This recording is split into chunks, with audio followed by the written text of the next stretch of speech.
Hey, and welcome to another week of Libertarians at Large. My name is Eric Rautzep, and this is where we discuss the week in news and express a libertarian point of view for the goings-on in our nation and abroad. We welcome your comments and questions in the chat box, so feel free to comment regularly. We may share your comments live on the air. This week, I'm joined by with my fellow at-large members, Laura Ebke and Valerie Sarwark. How are you ladies doing? Doing good. And this week we have a very special guest, Christopher Thrasher, ballot expert extraordinaire. Thank you for having me. Absolutely. Thank you for being on. This is awesome. There's a lot of amazing stuff going on with ballot access. I know there's a lot of states where we are further along than we normally are in the process, but there's a lot of states that really need assistance. So actually, I got a screen here queued up, and I kind of want to go right into talking about it. What's going on in Arkansas and Alabama? So we've got two petition drives currently ongoing in both of those states. Now, Alabama is one particular one. I kind of wanted to hit on that one first. We're looking to collect the signatures between, we've started for quite a few months, actually. There's been petitioners down there.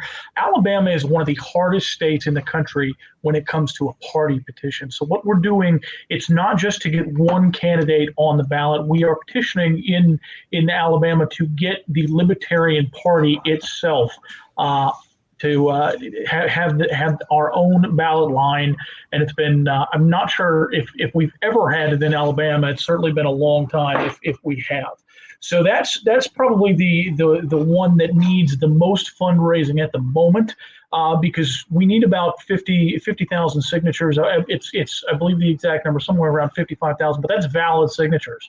So that means that in order to get a valid signature, for those of you who are new to this, you usually have to get about a 1.5 times the amount of valid signatures as raw signatures. So what I'm saying is, in order to reach the level that the statutes require, we have to collect many more signatures, because it's just going to happen in petitioning where you have a lot of people signing the petition that aren't actually registered voters.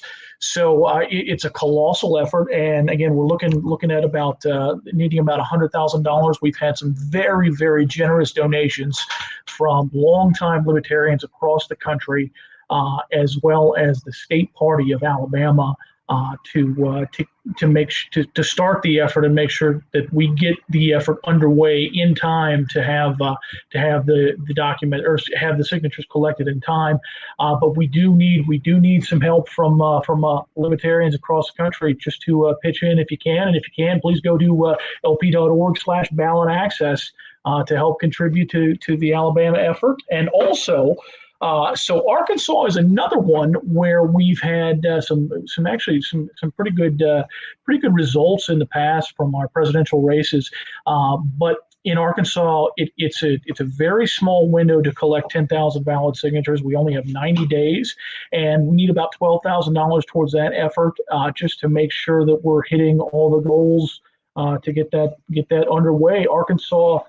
The state party has traditionally been very, very good about getting the petition drives to succeed, and they've been very good at marshaling all the resources and coordinating, and they just always need a little bit of fundraising help just to make sure that we get over the goal. So once again, if you have a chance, go to lp.org /contribute/ballot access, or you can find the ballot access site directly from lp.org. So please help us out, because we need it takes time, effort, and money to get these ballot drives taken care of, and make sure that we have a chance to vote for libertarians.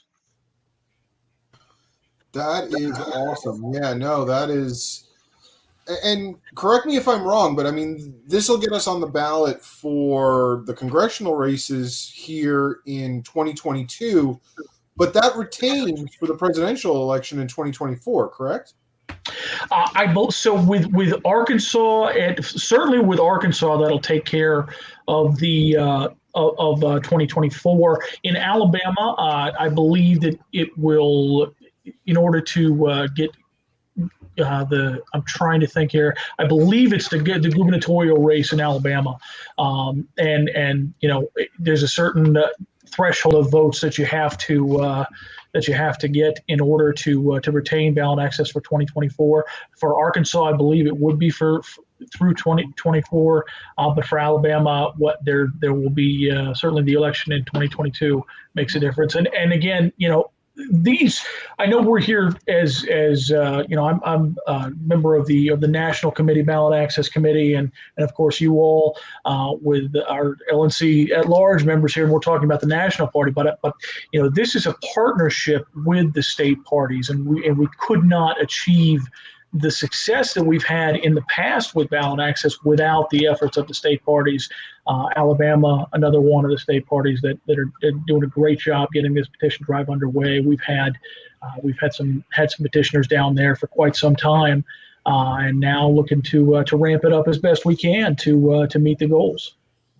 Yeah, I mean, the states have the boots on the ground and they have funds as well, but obviously the National Party comes in to kind of put them over the top. So that's, yeah. And we have a lot of the legal expertise. So, Christopher, I got a question. Are there states out there that are easy ballot access that we don't have to worry about on a regular basis? There are quite a few states that have, so actually just to take a wider perspective on that question, ballot access, one of the things that makes it so complicated is because you're not dealing with a single federal law here. You're dealing with literally 50 states and plus DC. Everybody has their own set of laws. They have their own sets of requirements, their own sets of paperwork requirements. It's not just petitioning. It's not just having the ballot line. Every state has a different process for actually getting on the ballot, and we are lucky for a few states where the process is less onerous. I'm not going to say it's easy, because it's even in states where either the signature requirements are low or the even filing fees in a couple states. Even where it's easy, it's still complicated. But we are lucky to have several states where we have maintained, the Libertarian Party has maintained ballot access for quite some time. There are also several state parties where certainly haven't had any help from the state laws, but because of the performance of the state parties, ballot access has been maintained. The performance of having county-wide affiliates in some cases, the performance of actual candidates on the ballot, running on the Libertarian line, getting all sorts of meeting the requirements, sometimes 5, 10, even more percentages to maintain ballot access, and we've had a lot of state parties that have been able to meet those thresholds and maintain it year after year after year. And it's worth noting that even in some of these states where we've retained ballot access, that doesn't mean that we're not immune from the two parties getting together and saying, "Oh, wait a minute, you're doing too good of a job. We have to make this harder for you." I want to bring up in Indiana earlier this year. So of course the Libertarian Party had a fantastic gubernatorial candidate by the name of Donald Rainwater. Was a great campaign, had a very high percentage statewide, as well as actually finishing second in several counties across Indiana, and basically in a race where the Democratic candidate, I think, didn't even have a media buy. The conversation certainly included the Libertarian candidate. And what happens as soon as the legislature sat this year? Well, the Republicans came out with a bill saying that we're going to make it more difficult for third parties and the Libertarian Party to get on the ballot or to maintain their ballot access. And because of the efforts nationally and as well, especially from the activists in Indiana, that bill died. And that's just a perfect example of where even where we've had success, we can't just rest. We always have to pay attention, always have to be able to fight these ballot access laws, because, I mean, we know that the Republicans and Democrats won't play by the rules. They won't even play by the rules that they're supposed to. But yet, usually they get a pass when that happens, and we don't. But it's just it's one more thing that we have to do to keep our ballot line and make sure that people are able to vote Libertarian. Well, and I think that's one of those things that too many people don't understand, that you do have these variances in election laws all over the country, and that in some places people get to register with a particular party. Some places, I think Indiana is one of those, that you are assumed to be a member of a party or assigned to that party based on the primary ballot you pull. There's all these crazy rules out there, and I think that people need to understand that the reason why we have people like you are to make sure to keep track of what all of these rules are, and to make sure that we've got access in every state every year. I have a question. Oh, sorry. No, go right ahead. Pardon me. I just wanted to see if you're still noticing. I'm not sure what kind of restrictions Arkansas and Alabama have so far as COVID, but if you're still seeing, like, it was very hard, and a lot of states had legal battles last year for 2020 to lower the signature requirements. So I'm just wondering if you're seeing any issues still in effect from that. So the two states that we're currently working on diligently, Arkansas and Alabama, I think it's fair to say that those issues aren't as acute as they would be in other states. That being said, there's no question that if we were to petition in certain states right now, we would run into those challenges. We would run into those legal issues. And unfortunately, while we did have a lot of success in legal challenges, I think specifically I think of Illinois. Illinois is one of the most ridiculous ballot access laws that exists in terms of the number of signatures. I mean, usually more than 35,000 that we have to collect, but also the method how we have to collect them, and even how you have to turn them in. So, for example, Illinois requires that you put it all together in one giant book. And I remember seeing the book in 2016, and I think it was about 4 feet high. Just stupid things like that. But luckily, Illinois was one of these states where the court did say, okay, we're going to lower the requirements because it's impossible with the COVID situation to meet these. But unfortunately, a lot of the court rulings across the country were very uneven. So it's something that, where we did win in some places, we didn't in others. There was a couple where the governor had actually stated, hey, it is illegal for you to be out collecting signatures, but no, we're not going to do anything about the signature. We're not going to lower the signature requirement. So it was very uneven, and I hope that by the time we get to certainly hope by the time we get to more petitioning with more states going forward here, that we're not going to have to deal with this. But if we do, it's just one more challenge we're going to have to pay attention to and make sure that we're able to assert our legal rights everywhere we can. Yeah, at least there's some precedents in a few places at this point. So hopefully we don't have to deal with that, though. Indeed. I will just make note, Christopher, that you don't have to work very hard in Nebraska. That is absolutely true. Yes, we are very lucky here in Nebraska because of the level of registrations that Nebraska has. For one thing, ballot access it's not something we have to worry about. And I know, for a lot of you watching, if you live in a state where you've never heard of a petition drive, or it's hard to it's sometimes hard to remember that just because the laws are easy in your state, that the state next door to you, they're having to go through ridiculous amounts of money, of volunteer hours. It's time consuming. Petitioning is it's hard work. It can be emotional at times. There's just, there's a lot going on surrounding getting on the ballot. And it's important to remember if you live in a state where luckily that's not something we have to worry about, as here in Nebraska, this is all the more reason if you have a chance to give to the national LP. This is part of where your money goes, is to make sure that everyone across the country is able to vote for Libertarian candidates.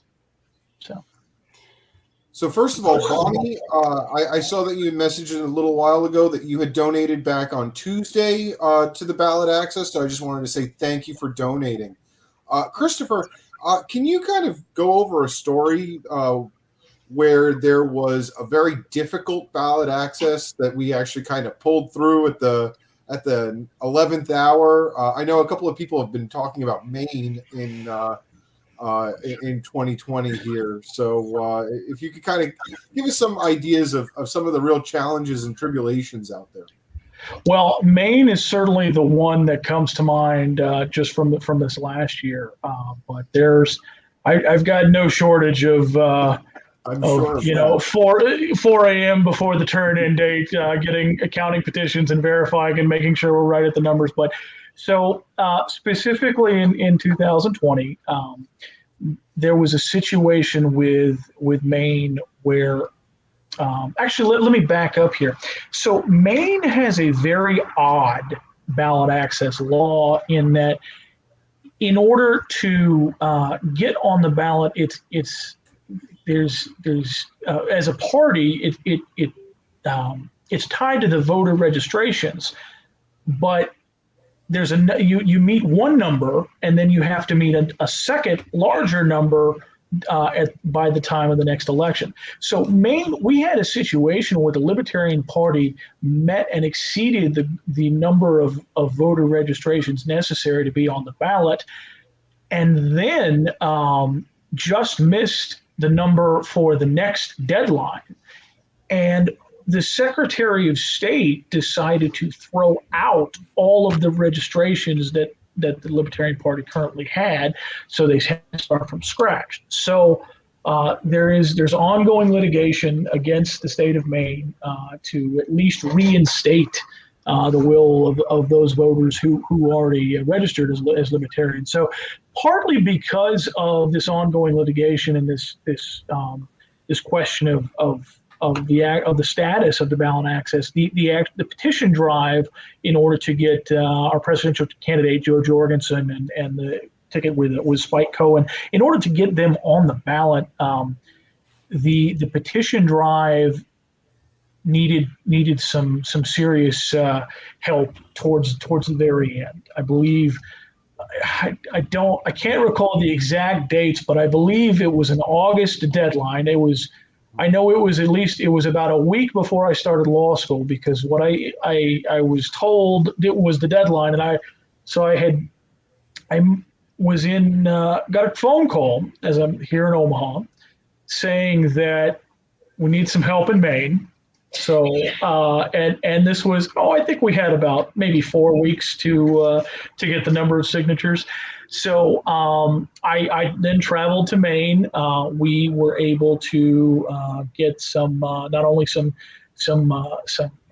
paid petitioners, but also the state party of Maine did an amazing job putting together a volunteer effort in order to get the signatures necessary. And the Northeast states in particular, they also have these weird little petitioning laws where if you in order to turn in your signatures, most states say you turn them into the state Secretary of State's office, right?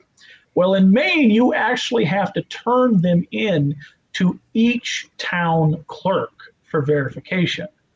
Now, the really messed up part about this is, you know how the town clerk verifies? They look up on the Secretary of State's database. Mm-hmm. So, yeah. So not only do you have to turn them in, but then you have to go and pick them up from the town clerks and then take them to the Secretary of State's office. So it's just a perfect example of a law that exists for absolutely no reason other than to frustrate the process. But due to the work of the Libertarian Party of Maine, due to a lot of help from the Jorgensen campaign as well as the national LP. I mean, Tara DeSisto, our fundraising director, our development director, she actually came up and helped turn in all of these petitions at the very last day. We're running from town to town. I can't even begin to tell you how many miles I put on the rental car going from town to town just to drop these cars off or these petitions off. And in the end, I believe that we succeeded by, I want to say it was 8 valid signatures. Oh. And it was a nail biter for sure. And that was one of those situations where it was just a whole lot of factors came together to make it so that we had a very, very small window to get the signatures required. And luckily, with everybody, with the help of everybody who pitched in, and I could sit here for quite a long time and start rattling off every single person that helped. I mean, it was quite an effort. It was definitely a combined effort, and we were able to make it happen. And that's just from this past year, and that's just the ones I know about. I can tell you in 2016, again, plenty of sleepless nights the night before turn-in, organizing and validating, collecting signatures right outside of the Secretary of State's office before. I've done that in a couple states right before turning them in. So, it's always a nail-biting process. That's just how it is. And I've also seen a couple of questions about Arizona and how they have an online petitioning system. Is there a push or a conception that other states might develop an online petition system? So there were a couple of states last year that, again, due to the COVID situation, permitted online petitioning. Unfortunately, it's another thing where it's very uneven. In some states it works. In some states it's actually very difficult to get people to log in to do the online petitioning. So I don't know if there's a push. There's a bit of a push, obviously, for anything that makes access easier to people. As far as fighting for the ability to do petitions online, I'm personally of the opinion we should fight these laws, period. Yeah. These laws only exist to keep independent and third-party candidates, to keep libertarian candidates from challenging the Republicans and Democrats. These laws have no reason to exist. They don't. The only reason they exist is to keep the Republicans and Democrats from having to deal with any meaningful competition. And we need to challenge these laws wherever we can by lobbying against them, their creations in the legislatures, and by challenging these laws in court every step of the way. Because, again, there is no purpose for these laws other than to keep the Republicans and Democrats in power, period. And that's why it's so important that everyone watching right now go right on to lp.org/ballot access and make whatever donation that you can.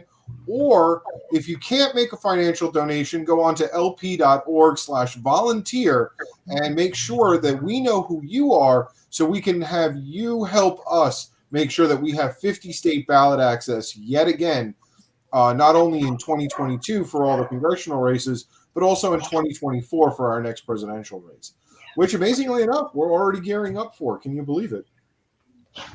Absolutely. And it's, just for the record, ballot access is a process that never ends. As soon as the results are in from one election, you're tallying up and figuring out, okay, which states do we need to reassert the ballot access? Where do we need to put our resources at? Where do we need to sue right now? It's an ongoing process, and we've been lucky to be able to attain 50 state plus DC ballot access for our presidential ticket the past 2 times around. But that luck is created by the hard work that is done by dedicated activists, by state party members, and by those who are able to contribute financially to make sure that when it's time to get these efforts underway, we have not just the people resources, not just the human resources, but the actual financial resources to accomplish what we have to accomplish to get on the ballot. And it's crucial, and it never ends. It never ends.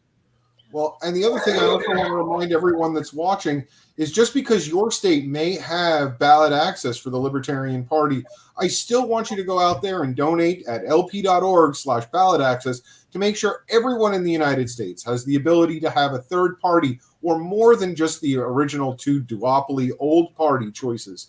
So spread liberty, even if it's not in your state. And I thank you. Hey, Eric, is it true that if you donate to the ballot access, that it counts towards your lifetime membership? It is. There you I bet how we can tell. It is. That wasn't the question that I thought you were going with. But the question I thought you were going to go with was if you earmark your donation as ballot access, every penny that you donate goes directly to ballot access and nothing else. And that is, you are telling everyone where your money gets spent, and that is also really important. And it's a great deal. Okay, so I have a question for Christopher, and this has nothing to do with ballot access, okay? But he's in Nebraska and he's in law school. Okay, so out of the corner of my eye, I'm watching the Nebraska legislature fight over LB 496, which is a bill that would require DNA testing of everyone upon arrest. Okay, currently Nebraska has a law which requires DNA testing or DNA samples upon conviction and imprisonment, I guess, but not upon arrest. So it's interesting watching this, and what's even more interesting is that half of the legislature is gone right now. They're across the street at the Bar Association building, having a dinner with Art Laffer, who's in town, to talk about the fair tax. So anyhow, what do you think about that, Christopher? Well, I think it's a perfect example of that's just a perfect example of why we do what we do, because there are so many terrible laws out there that are proposed that they're passed way too often. I mean, consider what that bill is saying. It's saying upon arrest. So you don't have, this is not innocent till proven guilty. No, this has nothing to do with that whatsoever. This is, it's just, stuff like that. It is so infuriating. It flusters me a little bit because but it is a good reminder. That's why we do what we do. We're not here because everything's hunky dory in government and we just want to make it a little better. No, we are here to stop the constant abuses that come from government mandates, and this is just another example of an egregious violation of our civil liberties, and that's why we have to stand up. That's why we have the liberty to complain about it, but we also have the responsibility to stand up and say, enough. And the only way that we can combat, the only way that we can truly combat the constant barrage of ridiculous legislation is to elect libertarians to positions within the legislature. It starts with your town council, your county commission. We've got to be in the positions where we can stop these things from even getting to the floor. And that's why we're doing what we're doing is to elect libertarians to be in the positions to protect our civil liberties from these constant government encroachments. I always tell people that if we aren't electing people to put them into power so that they can either stop some of this stuff or pass good legislation. There's not very much of that, but there's some. But if we aren't putting people, there you go. that's right. But if we can't put people in a position to actually have an effect on policy, then really all we're doing is kind of spitting into the wind. And that's not for me. So I'm excited to, it's interesting because whenever these civil liberties kinds of cases come up, everything just kind of flips. The people that I'm kind of siding with changes compared to all of the, a lot of the economic related stuff. So. Isn't it fun being a libertarian? It is. It's crazy. It's like, okay, now there's a little disconnect here because the people that I thought were all wrong yesterday on school choice are all right today, so. Yeah. If you don't get called a Republican by Democrats and a Democrat by Republicans on a weekly basis, you're probably doing it wrong. Yeah. And yet they still use those terms inappropriately because they don't even know so often what their own party platforms and planks are. It's amazing. So Sublime Sense here raises an interesting question. Okay. And I'm going to take Sublime Sense to task here. It says collecting DNA of criminals seems to be part of government's legitimate function, which is to punish and prevent crime. Okay. So there's a lot to, deconstruct there. Right. But this is different than people who have been convicted. This is people who have been arrested. And, last summer in Omaha and around the country, there were hundreds of people who were arrested, but never charged with anything. They were arrested. They were held. They were, they were booked, but they weren't convicted of anything. Their arrest will not even probably show up on their records in most cases, right? Because it was a misdemeanor. So, so you have to decide, when somebody has actually done enough wrong in society to justify. It's kind of personal, right? If they're taking your DNA, that's a Fourth Amendment issue for sure, I think.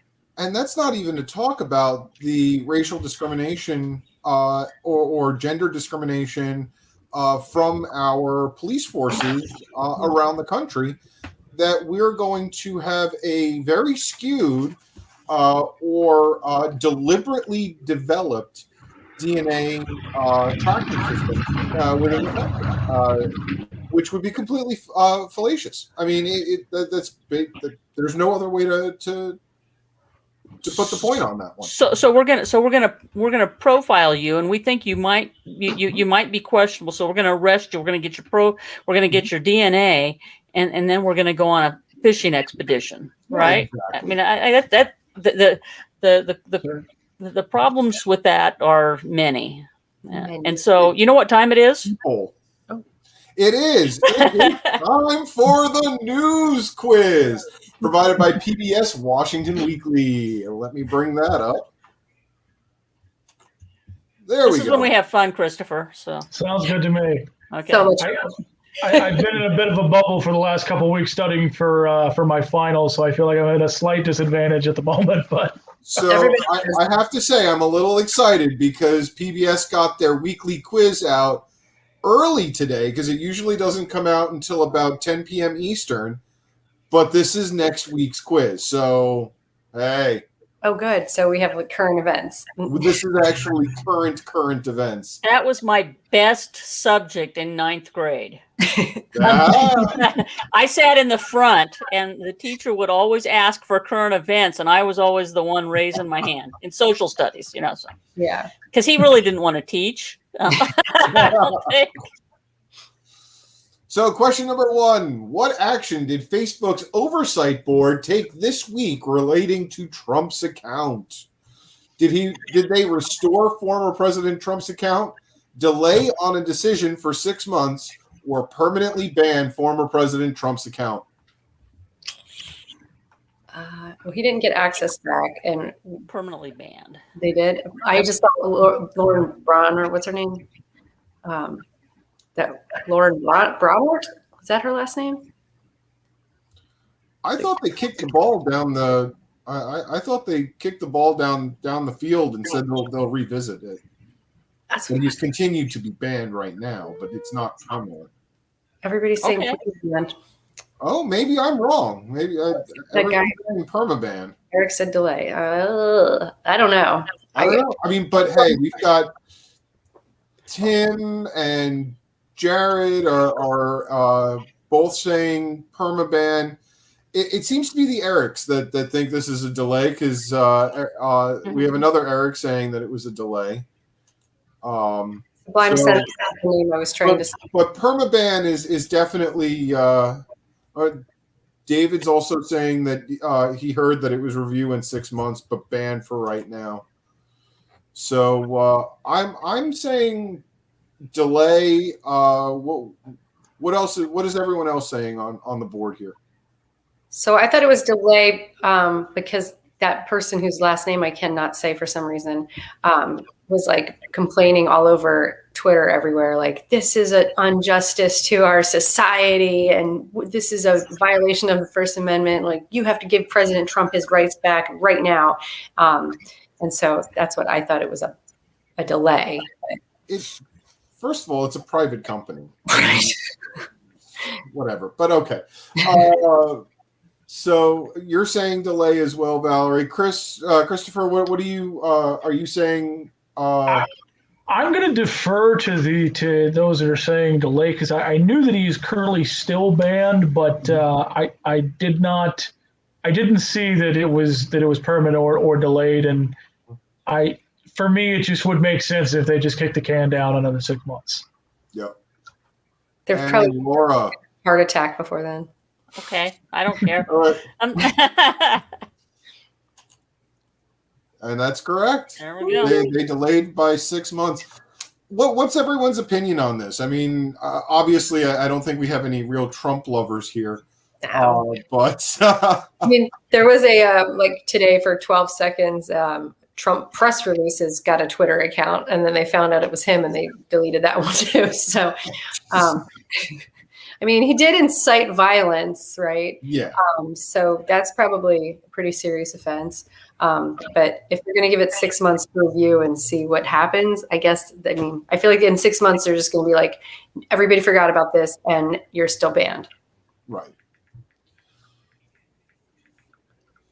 And again, I mean, yes, I guess it's social media. So it is.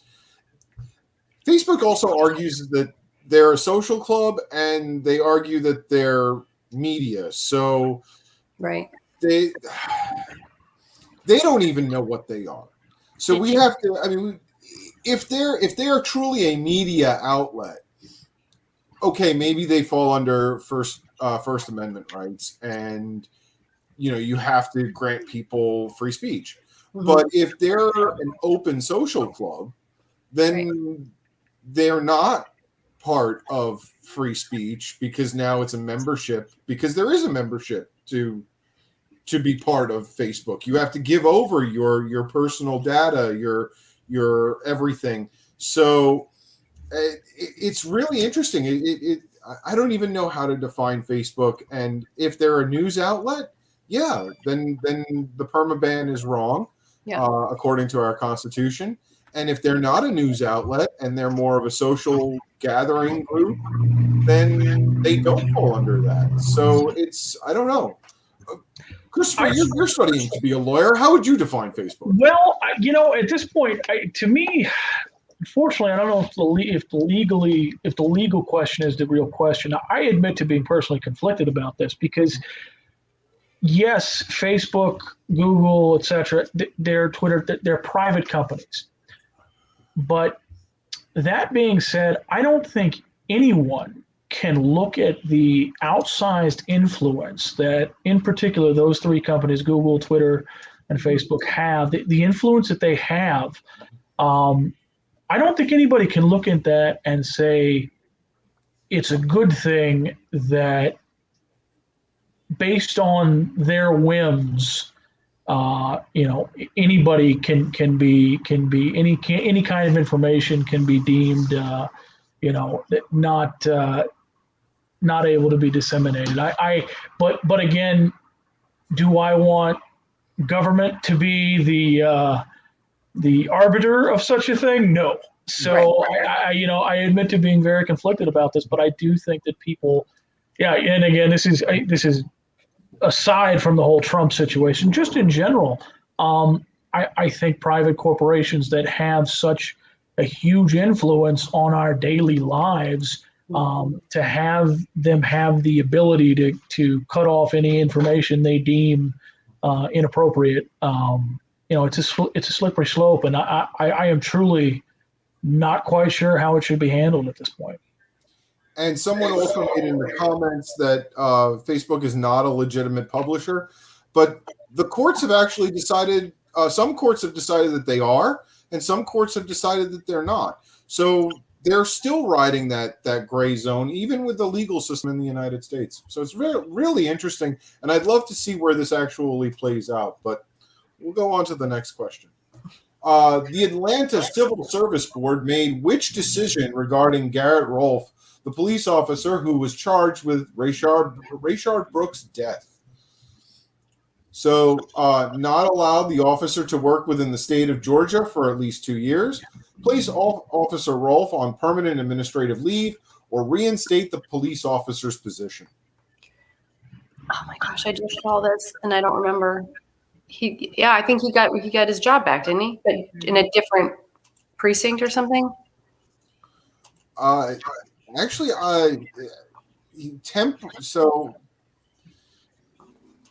everyone's saying reinstated, and I agree. He was reinstated. He's temporarily on desk duty, as per his particular precinct, but he's still in the in the same precinct, as far as I know. So, and there's nothing legally holding him in that job, in the desk position. It's just that particular precinct right now is deciding to keep him in that capacity temporarily. So.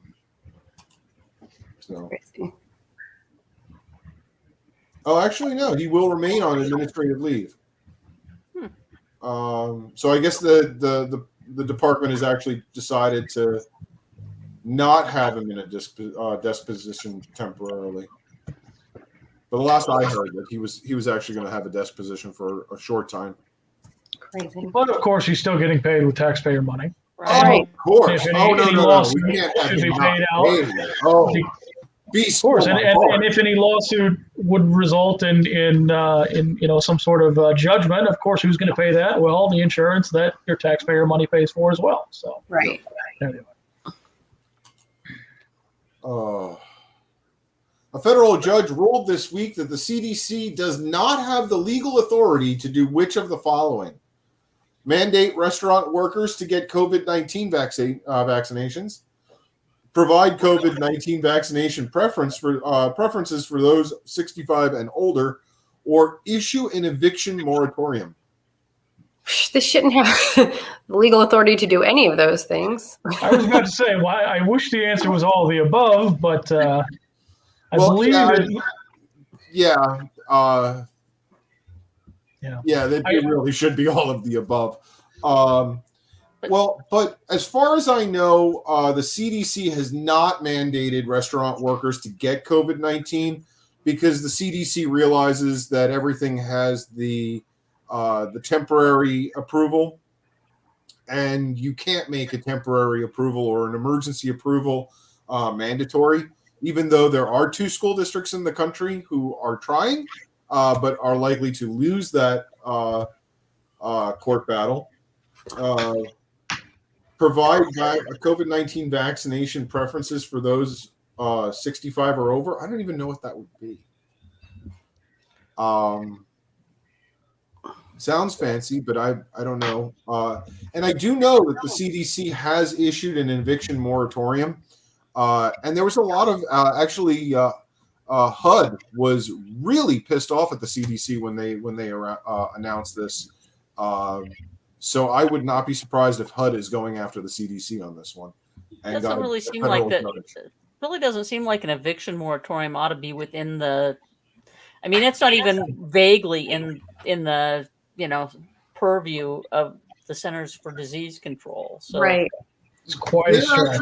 So their rationale, and I was infuriated when the CDC came out with this, but their rationale was under a law that was intended for FEMA, and during emergency situations, certain government agencies can actually exercise outside of their own purview. And this was written in essence for FEMA, but of course they couldn't put any of the alphabet soup into it.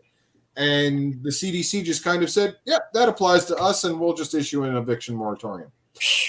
So I would not be surprised. I haven't heard that a federal judge ruled this week that the CDC does not have the legal authority to do which of the following. But I would not be surprised that it would be the eviction moratorium, because that's the one that makes the most sense to me. Mm-hmm. Yeah, agree. Yes, I do believe it was the eviction moratorium. I do believe I saw that just a couple days ago. Yay! Yay. Yep, Judge Danby Friedrich issued a ruling this week saying that the Public Health Service Act does not give the CDC the legal authority to impose the eviction moratorium. And there's the bill that I was talking about, the Public Health Service Act, which was actually intended for FEMA power. Which I'm also still opposed to, because it's a draconian overreach of anything of the alphabet soup. So, yeah. Do we have any other comments on overreach of government agencies? Because we could go on for a while, I'm sure. I was about to say, how much time do we have left? I will say 13 minutes. So, as many of you know, I am a first-year law student, and I will tell you that the most depressing class for a libertarian is constitutional law. And I say that just for the record. My absolute favorite professor of this year, I've been lucky to have a lot of tremendously just fantastic professors, but my absolute favorite is my constitutional law professor. It's still a depressing class. You know why? Because it has absolutely nothing to do with the Constitution and everything to do with how 9 people in robes voted. And when you see the justifications that exist for just massive government overreach at every step of the way, it's painful. It's painful, and it reminds me of why I'm doing this. Why am I active in the Libertarian Party? It's because we've got to elect libertarians to be in positions to keep this crap from happening, and to repeal as many of these overreaches as possible. Because unfortunately, our judicial system, the Supreme Court, has traditionally not kept the constitutional authority to an appropriate minimum for these federal agencies. So, yes. Oh. In efforts to highlight the Restaurant Revitalization Fund, President Biden has local catering delivered to the White House, purchased groceries from a local market, or made his first in-person visit to a taqueria since taking office. This one I have no idea. I have no idea. Restaurant revitalization, the only one to me that makes sense is that he visited the local taqueria, because that would be really the only restaurant, because catering is outside of restaurant. Mm-hmm. And a local market. Grocery stores aren't part of the Restaurant Revitalization Fund, so that wouldn't make sense either. Yeah, I agree. I'm thinking taqueria, but I have no idea. Are there taquerias in D.C.? Hell yeah. I'm sure there are. Okay. I would be surprised. Personally, I would be surprised that there was anything that involved an in-person visit from the president. Biden, But that's, yeah. And he might have but surprised it him. would make sense. So There we go. there you go. How about that? He visited and Oh, of course, yesterday. Oh, Thank good him up. Yes. better than Donald Trump's taco salad.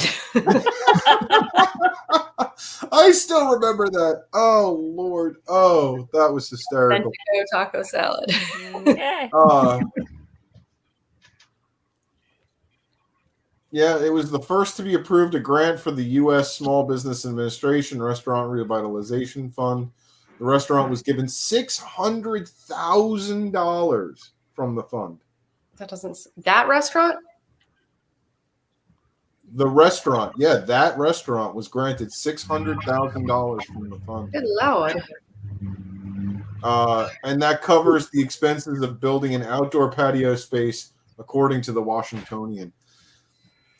Jared Granted, Hall. I understand it's Washington D.C., but if the businesses are starting to act like government and don't know how to spend responsibly, this is a huge issue. I mean, it's catching people.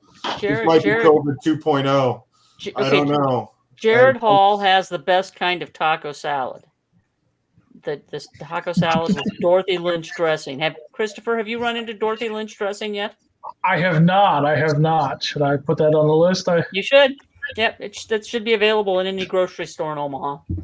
No. Good to know. Yeah, Like, who the hell's Dorothy Lynch? I have no idea. It's the best. You know, maybe you're going to have to bring sample bottles to Chicago. Oh, I could. I could. I'll bring a bunch of sample bottles to Chicago. There you go. Now it's worth it. Now we'll have to order salads. Yes. For lunch. We'll have salads for lunch. And I'll bring Dorothy Lynch dressing. Okay, I put that on my list. Because I'm going to drive, so I can do that. And Runzas. Jared says I have to bring Runzas too. Oh goodness. I think you can spare the people the Runzas. Jared loves Runzas. Yes, he does. Yes. See, Tim knows what Dorothy Lynch is. No, there you go. See? It's a Midwest thing. Oh, okay. Let's get on to the next question here. Senators from Maryland and Virginia are urging President Joe Biden to do which of the following? Build a new FBI headquarters, provide additional funding for state nursing homes, or increase the federal minimum wage. Well, if it's in Maryland and Virginia, it would probably be the FBI building. But I don't know. I would agree. The FBI has been screaming for a new headquarters for, God, it must be 15 years now.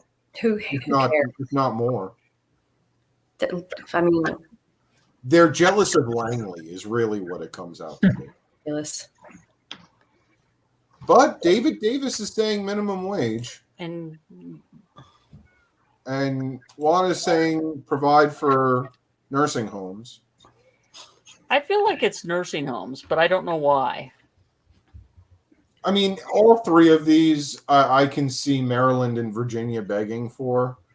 I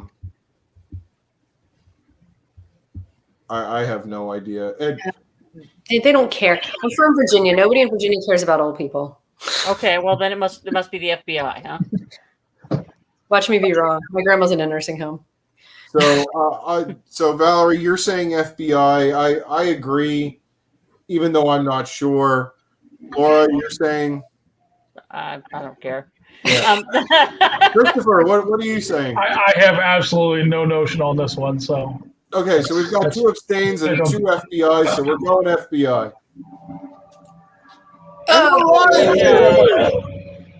Yeah, Maryland and Virginia senators are urging President Biden to resume plans to build a new federal Bureau of Investigation headquarters.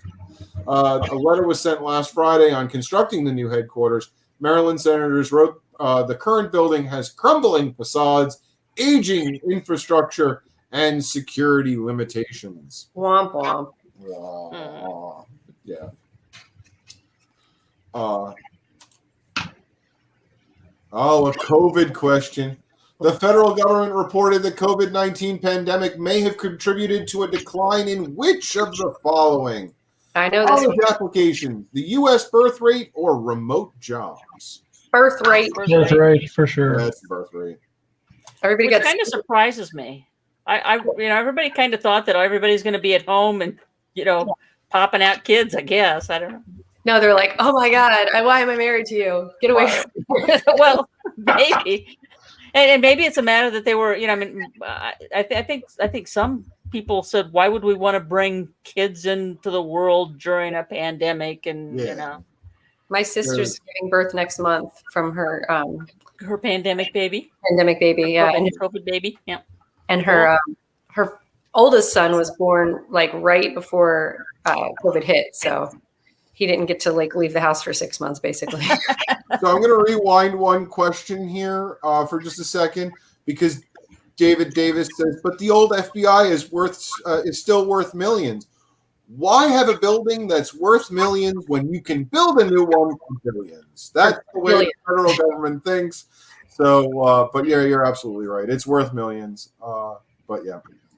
All right. Dozens of injuries and one child's death has prompted the recall of which at-home fitness machine? The Mirror, the Tonal Smart Gym, or Peloton?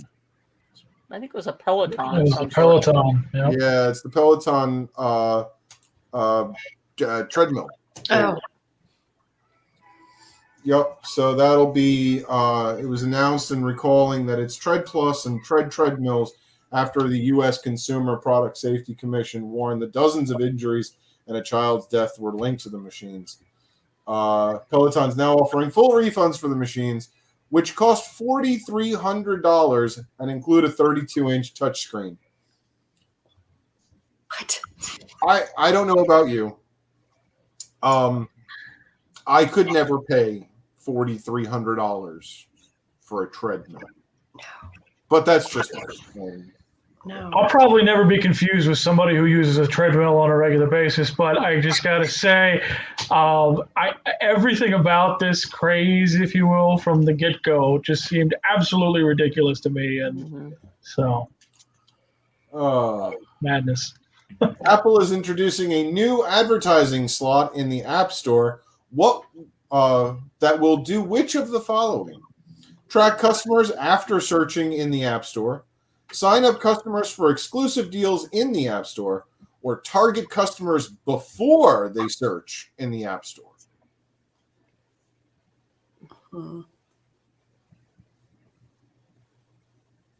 That all sounds like something that could happen. Yeah. Well, I mean, so if you have an Apple iPhone, they've been tracking what you search in the Apple Store since the beginning. So that's not new. I mean, that's in their terms and conditions, and they have every right to sell that, and they do. Sign up customers for exclusive deals in the App Store. They've been doing that since 2018. So that's not really new. Target customers before they search. I think that's new. I don't know if I've ever seen pre-targeting of, you just go into the App Store and you already have stuff going on there. So I'm saying target customers before they search. That seems reasonable. Yeah, based on other people's purchases. Hey. Yep. Process of elimination. It works. It's amazing what technology can do. I searched on Amazon for one item, and now I'm seeing advertisements for that on Facebook. My Google news page has those banner ads for that item everywhere. It's amazing the interconnectivity and how much data you sell over at every moment of every day nowadays. So Yeah. it is completely reasonable and rational to think that they can predict what you're going to search for in the Apple Store. So crazy. Which state became the latest to add new voter restriction laws? Oklahoma, Florida, or New York? Florida. Florida signed something, and Yep. I think I noted somewhere that the only media outlet that was allowed in was Fox News Yeah. for the signing. Yeah. Florida governor signed legislation this week that imposes new voting restrictions and penalizes for those who do not comply. The Washington Post states that the laws added hurdles to voting by mail, restricts the use of drop boxes, and prohibits any actions that could influence those standing in line to vote. So, Christopher, you made mention of Fox News being allowed in. Have you been following what's been going on in Nebraska with our governor's office and the credentialing? So I barely, but I think there was a couple of particular outlets that were just denied credentials, right? Originally, yes.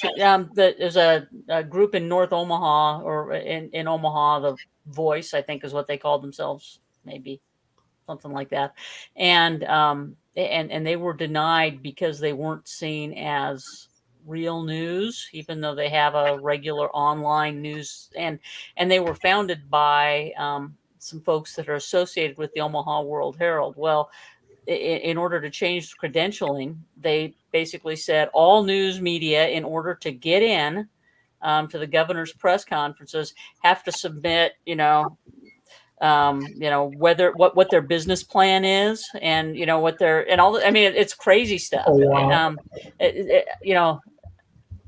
Because they want to make sure that they are real news. So it could be interesting. Whether it's a Democrat or Republican, anytime you start picking and choosing which media outlets you're going to talk to, that's a problem. That's a problem. Yeah. That's a huge problem. Last question. Baseball stadiums in which city will offer COVID-19 vaccines and free tickets for getting vaccinated? Los Angeles, Washington, D.C., or New York?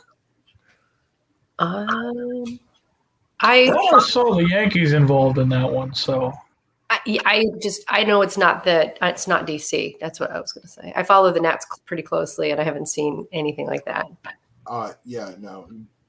Christopher's right. It's New York. That's shocking.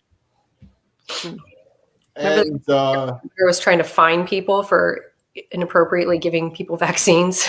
So de Blasio has said that he will buy the tickets with New York City funds. Oh.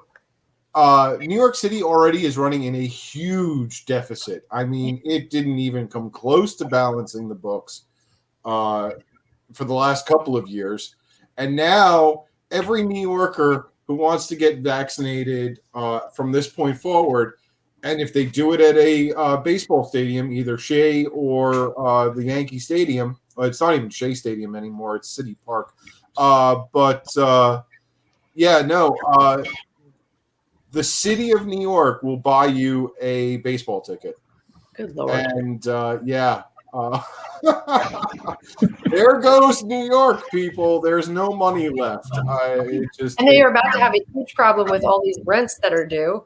Yeah, it's amazing. The feds will bail them out again. Didn't we do that? When was that? Back in the 80s or 90s, we bailed New York out. Well, yeah, that was during the Dinkins administration. Yeah. Oh boy, David Dinkins. There's a fond memory for New York.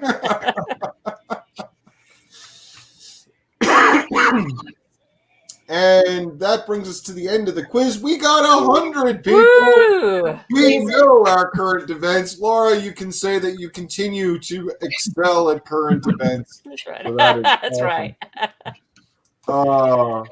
Any announcements, anything that's going on in the next week or two? First of all, I'd like to say Happy Mother's Day, Laura and Valerie. Oh, thank you. Here.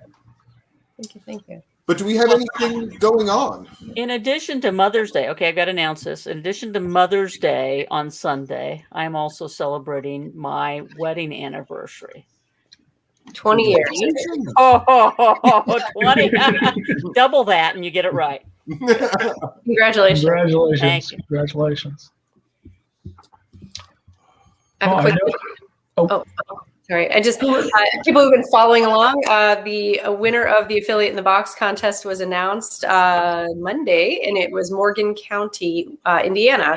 And so we're excited to finalize that box and start getting scholarship boxes out to the new affiliates. And they won $1,000. And since all of the other boxes that we got submitted were so good, we're giving everyone a consolation prize because we just couldn't bear to be like, well, you helped us out so long. So it's a little bit socialist, but whatever, we're raising the money. So so I thank you for everyone who participated, and thank you to Morgan County, Indiana. That's awesome. That is awesome. Yeah, big congratulations to Morgan County. Just for the record, well, two things. First of all, so I was at the Indiana convention. They had their box on display. It was great. But I just wanted to say thank you to you, Valerie, and to the rest of the affiliate support committee for doing that. That was a fantastic contest, and it was great to watch watch all the affiliates across the country really get excited about it. And it was a fantastic contest. Thank you. A lot of work. I know not this weekend because I'm going to be spending this weekend with my mother and my new mother-in-law. But next weekend, I will be in Pennsylvania. So that's going to be very exciting. I'm looking forward to seeing all my friends in Pennsylvania coming up in 2 weekends. Yes. The weekend after that is Colorado, I believe. Mm-hmm. I'm looking forward. I'm going to be speaking at the Colorado convention and also the Florida convention coming up as well in June. And if you're going to be in Florida, I'll see you in Florida because I'm going to be there as well. Fantastic. And I'll see you in Colorado, Christopher. Excellent. Sounds good. Buy you a drink. Sounds good. Always sounds good. I did put up one last time right below. Donate now to the Ballot Access at lp.org. Ballot Access. We definitely the big states to be worried about right now or to take action on right now is Arkansas and Alabama. But we've got a lot of needs coming up for the congressional races for 2022. And of course, we have to make sure that we have 50+1 for 2024. And if we're laying the groundwork now, that's going to make sure that we have a lot of support and a lot of our ground game already accomplished by that point. So we're not scrambling and we're not putting Christopher through the ringer at that point. Any closing words on ballot access, Christopher? Well, I cannot reiterate enough just how important it is, both from the perspective of actually being able to elect libertarians, but just to grow state parties. Ballot access it's the first step, and unfortunately, in some states, it's one of the biggest steps that we have to take in terms of man hours and in terms of volunteer hours and in terms of finances. And every donation that you can make to the National Party's Ballot Access Fund, it goes directly to making sure that we meet the goals, that we get the petitions that we need in order to be on the ballot. And I just want to say thank you to everyone. If you have signed a petition, if you've circulated a petition, if you've collected them, sent them to a Secretary of State or to a town, if you've driven around somebody around who's petitioning, whatever you have done, if you have contributed in any way, and I know there are literally thousands and thousands of you out there, thank you.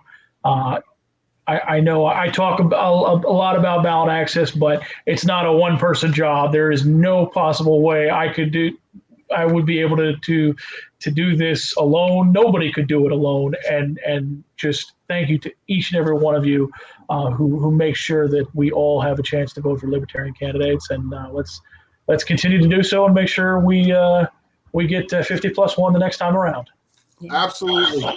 To all of our viewers, thank you for viewing. I know we ran about 10 minutes over tonight, and so many of you are still sticking with us. I really appreciate that. We'll see you next week on another episode of Libertarians at Large, where we'll be joined by another amazing libertarian from around the country.